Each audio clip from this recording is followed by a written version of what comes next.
Hello दोस्तों, हम लोगों ने लास्ट क्लास में रियल नंबर में कुछ प्रॉपर्टीज़ देखी है ना, कुछ कॉन्सेप्ट सीखे। आज हम लोग यूक्लिड्स डिवीज़न लेमा देखेंगे, ठीक है। अब जैसे कि देखो, मान के चलो मैं कुछ चीज़ें कर रहा हूँ। स्टार्टिंग में हो सकता है कि आप लोगों को लगे सर ये तो आप गलत कर रहे हो, मुझे मालूम है। मैं यूक्लिड्स डिवीज़न लेमा के बारे में बस खाली इतना बताना चाहता हूँ कि एक लॉन्ग डिवीज़न का प्रोसेस है जिसमें कि हम लोग इसको एक रीस्टेटमेंट देंगे, ठीक है। बस आपको हम एक रूल को जो फॉलो करते हैं कि रिमाइंडर जो है वो डिवाइज़र से छोटा होना चाहिए, ठीक है। यहाँ पे मैं कुछ लिखूँगा, उसके बाद मैं आप लोगों को बताऊँगा। देखो, जैसे क्या है कि मैंने 7 से 45 को डिवाइड करना, मैंने क्वोशेंट को 1 लिया, क्या आ गया रिमाइंडर 38। अगर मेरे को डिवाइड करना है 2 से तो कुछ ऐसा आ जाएगा क्या, 31। 45 को 3 से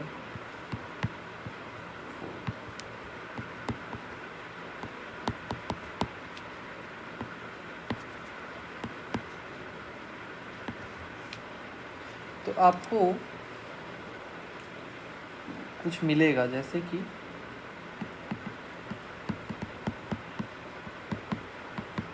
आप लोग यहाँ पे क्या देख रहे हो, जो रिमाइंडर आ रहा है वो क्या आ रहा है, डिवाइज़र से बड़ा आ रहा है। बस इसमें एक ऐसा रिमाइंडर आया जो डिवाइज़र से छोटा है, ठीक है। अगर मैं लिखता हूँ 45 को 7 इंटू 1 प्लस 38, देखो ये गलत प्रोसेस है, ये भी गलत प्रोसेस है, ये भी गलत प्रोसेस है, ये भी गलत प्रोसेस है, ये भी गलत प्रोसेस है। अगर मैं डिवीज़न की बात करता हूँ तो ये चीज़ें जो है गलत है, लेकिन अगर मैं किसी नंबर को रिप्रेजेंट करूँगा तो ये सही है। क्यों? क्योंकि 45 को हम लोग 7 इंटू 1 प्लस 38 लिख सकते हैं, लेकिन हम लोग इसको ऐसे नहीं कर सकते। क्यों? इसलिए नहीं कर सकते क्योंकि देखो ये 38 आया, फिर 7 को अगर हम डिवाइड करते चले जाएंगे तो ये जो अपना क्वोशेंट आएगा ना, तो बहुत अलग ही क्वोशेंट आ जाएगा। अच्छा, तो सर आप ये चीज़ कर क्यों रहे हो? इसके पीछे बस कुछ प्रूफ करना है मुझे। जैसे कि 45 को मैंने 7 के मल्टीपल में 7 इंटू 2 तो ये 31 आ गया, ठीक है। 45 इक्वल्स टू 7 इंटू 3 तो यहाँ पे कितना आ जाएगा, 24 आ जाएगा। 45 को मैंने लिखा 7 इंटू 4 तो रिमाइंडर 17 आ गया, ठीक है। जब 45 को मैंने लिखा 7 इंटू 5 तो रिमाइंडर कितना आ गया, 10 आ गया। जब मैंने 45 को 7 इंटू 6 किया तो रिमाइंडर कितना आ गया, 3। अब आप सोच रहे हो कि सर ये आपने किया क्या, आपने किया क्या है। आप बड़े ध्यान से अगर आप ऑब्ज़र्व करोगे तो आपको बहुत प्यारी सी चीज़ दिखेगी। इस 38 और इस 1 के बीच का डिफरेंस क्या है, 7 है। इस 31 और इस 24 के बीच का डिफरेंस क्या है, 7 है। इस 24 और 17 के बीच का डिफरेंस क्या है, 7 है। इस 17 और 10 के बीच का डिफरेंस क्या है, 7 है। और इस 10 और 3 के बीच का डिफरेंस क्या है, 7 है। ये ही चीज़ मुझे आपको दिखाना था, ठीक है। अब देखो, यहाँ आपको जो ये चीज़ दिख रहा है ना, ये 7 7 7, ये अगर हम लोग इसको एक सीक्वेंस में लिखेंगे तो हमें एक अरिथमेटिक प्रोग्रेशन मिलेगा। जो आप लोग क्लास 10th में हो, आप लोग एपी का एक अलग ही टॉपिक है। आप लोग क्या गौर कर रहे हो ना कि ये जो 3 है, 3 में 7 ऐड किए तो मेरे को 10 मिला, 10 में 7 ऐड किए 17 मिला, 17 में 10 ऐड किए 17 में 7 ऐड किए तो 24 मिला, 24 में 7 ऐड किए 31 मिला, 31 में हम लोगों ने 7 ऐड किया तो 38 मिला, ठीक है। बहुत प्यारी सी बात है। अब इसी को रीस्टेटमेंट किया गया है, इसी को हम लोगों ने एक मैथमेटिकल स्टेटमेंट में लिखा है।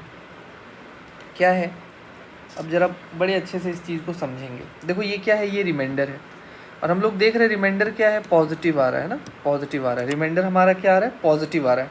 बड़े ध्यान से सुनो, मेरा रिमाइंडर जो है पॉजिटिव इंटीजर आ रहा है। मेरा जो रिमाइंडर है वो पॉजिटिव इंटीजर आ रहा है, ठीक है। बस इस चीज़ पे फोकस रखना सर। अब देखो मैं समझाता हूँ क्या है। यूक्लिड्स डिवीज़न लेमा को हम लोग देख रहे हैं। Let A and B be any two positive integers. देखो मैंने क्या किया, a और b को 2 पॉजिटिव इंटीजर्स लिया। अब यहाँ a कुछ भी हो सकता है, b कुछ भी हो सकता है। लाइक कि मैं क्या बोल रहा हूँ ना, इसको 45 को मैंने a बोल दिया और b को मैंने 7 बोल दिया, बस मैंने इसीलिए इस चीज़ को लिखा है। a को 45 मैंने बोल दिया और b को 7 बोल दिया, दोनों क्या है, पॉजिटिव इंटीजर है, ठीक है। Then there exist unique integer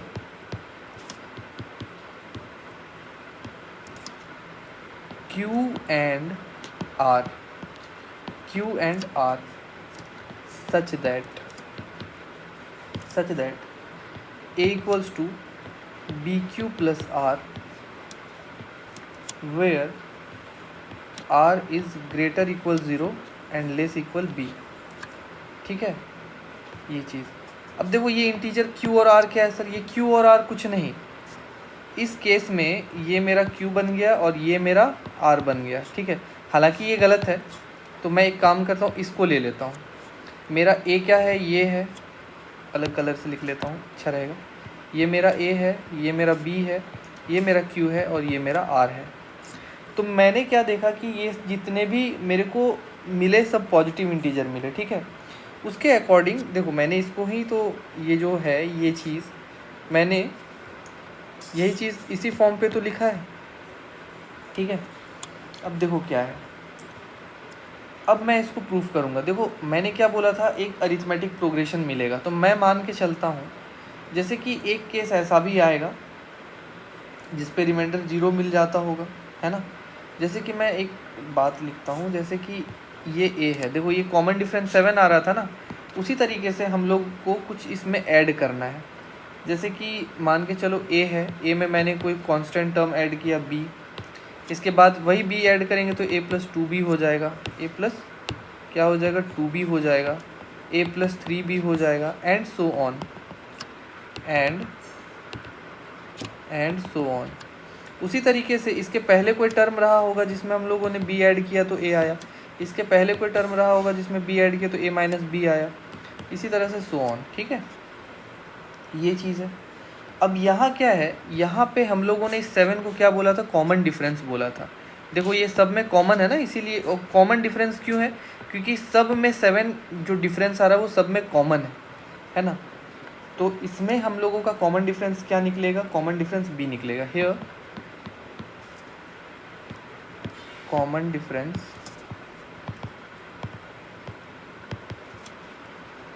b, ये कॉमन डिफरेंस इज b।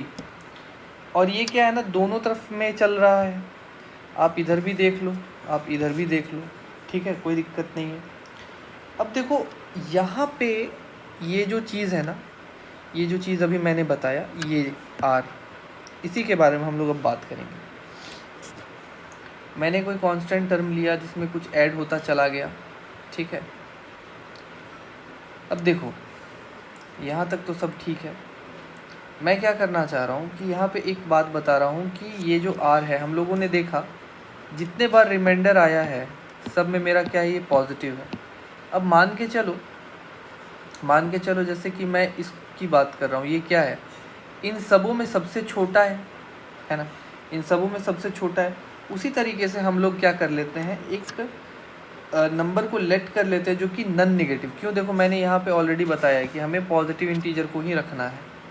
तो मैंने क्या किया, लेट r बी द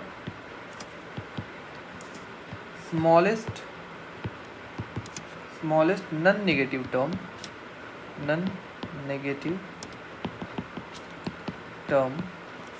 मैंने r को एक स्मॉलेस्ट नन नेगेटिव टर्म ले लिया ऑफ दिस अरिथमेटिक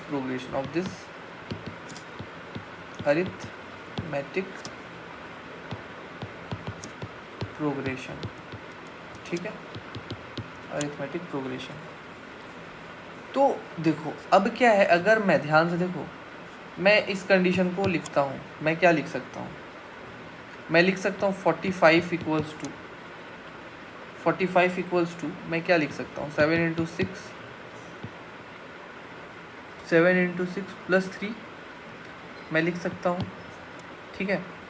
अब मैं 7 इंटू 6 प्लस 3 लिख सकता हूँ, तो 3 को मैं क्या लिख सकता हूँ, 45 माइनस 7 इंटू 6 लिख सकता हूँ। अब इसी चीज़ को समझना है, मैंने क्या माना कि ये जो r है वो क्या है, नॉन नेगेटिव टर्म है इस प्रोग्रेशन का। तो r को हम लोग क्या लिख सकते हैं, कुछ ऐसा लिख सकते हैं, या फिर आप सिंपली मेरी बात को समझो, हम लोग लिख सकते हैं a minus B Q.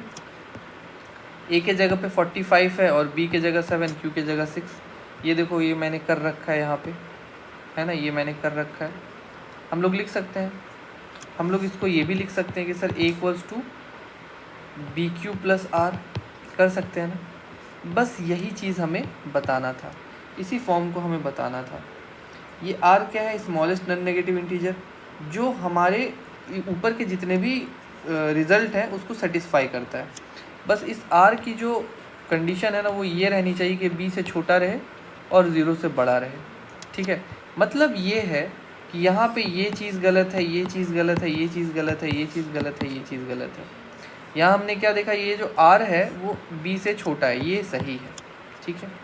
Euclid's division lemma यही बताना चाहता था, ठीक है, कि हम लोग जो डिवाइड करते हैं उसमें ये कंडीशन आपको पूरा करना है।